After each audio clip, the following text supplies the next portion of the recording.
ونصلي على رسوله الكريم أما بعد أعوذ بالله من الشيطان الرجيم بسم الله الرحمن الرحيم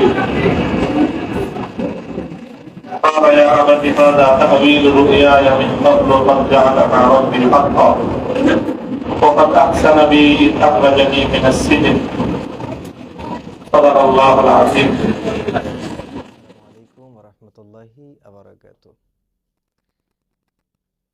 দেশ এবং প্রবাসে যে যেখান থেকে আজকের এই ভিডিওটি দেখছেন আপনাদের সবাইকে জানাচ্ছি আন্তরিক শুভেচ্ছা ও মোবারকবাদ।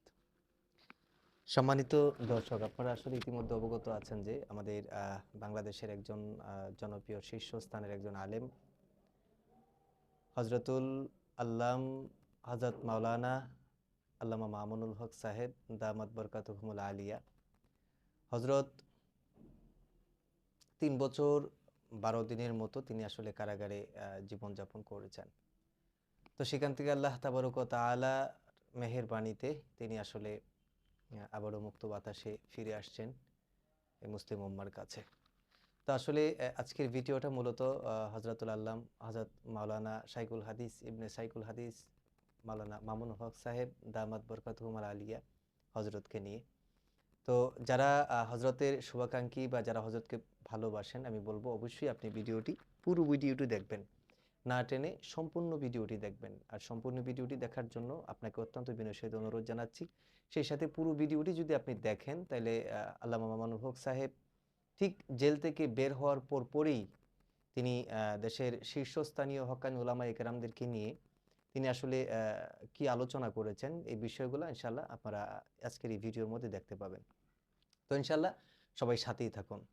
তো মূলত বিশেষ করে যদি বলি আপনাদেরকে, সেটা হচ্ছে শীর্ষস্থানীয় আলেমদেরকে তিনি নিয়ে হকের উপরে অটুট থাকা এই বিষয়বস্তুগুলো নিয়ে কিন্তু তিনি আলোচনা করেছেন। একটু স্ক্রিনে দেখুন ইনশাআল্লাহ।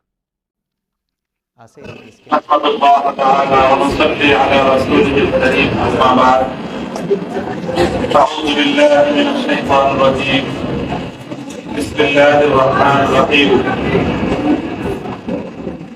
قال يا أبت هذا تأويل رؤياي من قبل قد جعلها ربي حقا وقد أحسن بي إذ أخرجني من السجن صدق الله العظيم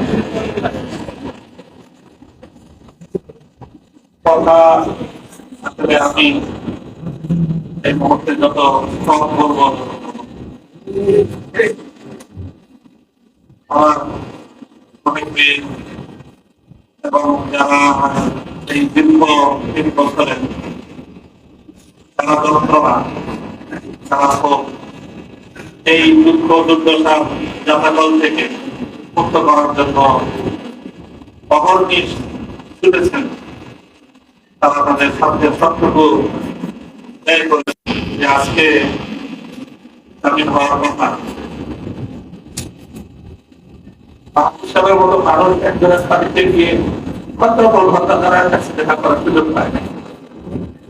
এই কথাটা যখন একটা দৌড়ে বসতে যেত, গোটা আলেম সমাজকে কতটা মানে প্রতিবন্ধ যে করা হয়েছে বা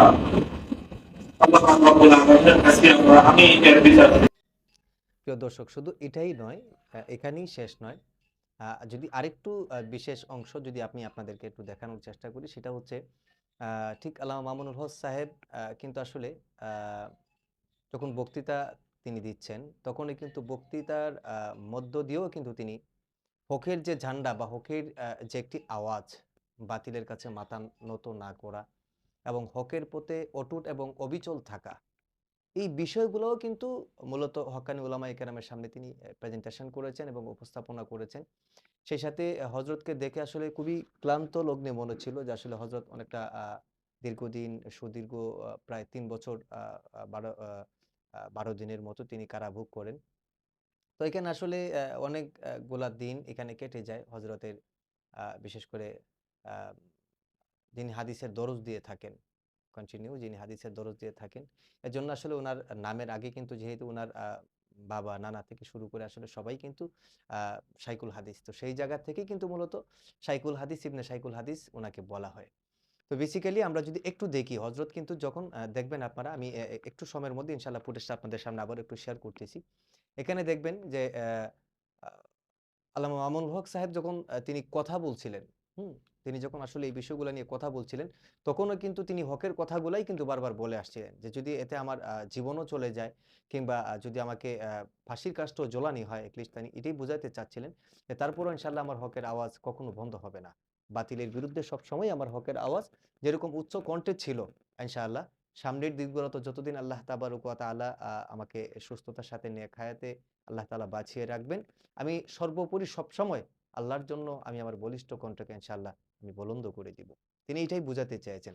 শুনুন একটু সাথেই থাকবেন, কেউ যাবেন না ইনশাআল্লাহ। এবং এই 3 বছর তারা ভোগ করা অর্থনীতি অনুভব করেছে এবং আজকেও বলছি যে আসলে সব কথা আমরা সবসময় খুব শুনে বলি না, আমাদের যেটুকু বলতে মনে চায় সেজন্য বলি না, তা সেজন্য বলি বলতে মনে চায়, বলতে সুখ লাগে, আনন্দ লাগে, এই জন্যই সব কথা বলি না।